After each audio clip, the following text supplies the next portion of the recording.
les chaussons aux pommes de la fourche. Alors, on va commencer par faire la préparation avec les pommes. On va prendre une demi-tasse de sucre. On va ajouter à ça une cuillère à thé de cannelle qu'on va brasser comme ça. Ceux qui aiment la muscade, vous pouvez rajouter une demi-cuillère à thé de muscade. Moi, je prends juste le sucre et la cannelle. On va prendre 3 tasses de pommes, hacher en petits morceaux. On va venir saupoudrer notre sucre.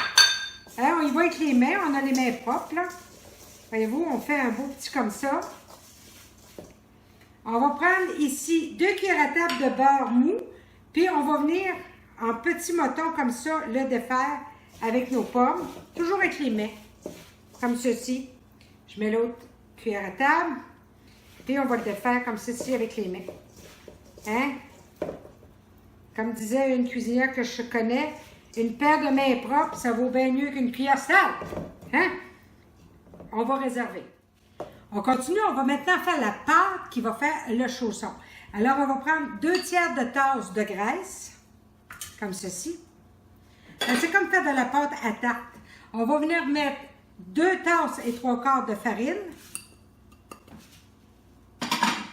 3 cuillères à thé de poudre à pâte, une cuillère à thé de sel. Et puis, pareil comme quand on fait la pâte à tarte, on vient défaire la graisse, hein, comme ceci avec la farine. Si vous avez un pilon pour la pâte à tarte, vous pouvez le prendre. Moi, je vais toujours avec mes mains. J'ai été habituée comme ça, saoulée, hein. T'es pas riche? Donc, le pilon ne suivait pas. On fait pour que la graisse soit avec la farine en petits motons. Regardez la texture, c'est réellement granuleux comme ça, là. On va venir prendre une tasse de lait qu'on va venir verser, là, comme si on ferait une pâte. Hein? Une pâte à tarte. On ramène la farine, comme ceci. Alors, on y va. Hein? Tous ceux qui sont habitués de faire de la pâte à tarte, vous savez qu'est-ce que je veux dire. Ça va réellement faire une pâte comme ça. Et vous, on se fait une belle boule. On a fait nos pommes, la préparation. On a fait notre pâte, hein, pour nos chaussons. Maintenant, on va la rouler. Hein? Fait que là, ben, il n'y a rien d'extraordinaire là-dedans. Hein? Ceux qui ont... Vous avez déjà fait des tartes.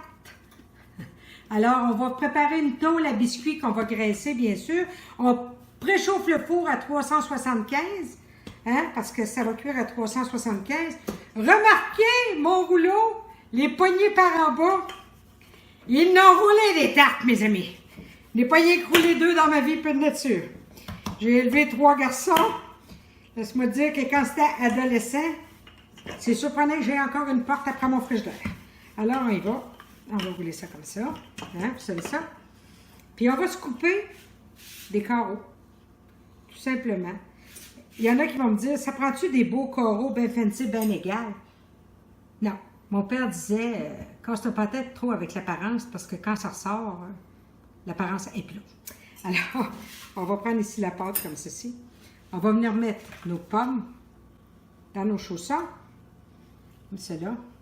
Mettez-en pas trop non à plus, hein, il faut réellement refermer votre chausson, comme cela. Puis on va bien taper la pâte, comme ceci, hein, pour être sûr que les pommes restent dans le chausson. Puis on vient placer, oups, mon Dieu, la bretelle me lâche. On vient placer le chausson comme cela. Il y en a qui me disent, il y en a une, elle me disait, Marthe, on peut-tu faire les chaussons sur le long? Ben, tu peux les faire rond si tu veux, là. On s'en fout, mais l'important, c'est que ça goûte ça. Hein? On est habitué de voir des chaussons triangulaires. On envoie ça au four, 350 degrés. Pendant environ 40 minutes. Je vais me faire tout ce que je peux pour pas que Minou mange avant que je vous les montre. À tantôt. On a fait cuire nos chaussons aux pommes 30-35 minutes, à peu près, peut-être 40, dépendamment de votre four. Regardez le beau résultat. Regardez nos beaux chaussons. Hein? Je rajoute, moi, un peu de miel. Comme ça dessus. Regardez, très, très en parcimonie, comme ceci. Hein? Si vous n'aimez pas le miel, mettez-le pas. Ça peut être un petit glaçage que vous mettez, quelque chose de bien, là, juste pour dire une petite traînée de sucre. Bon appétit tout le monde! Bye bye!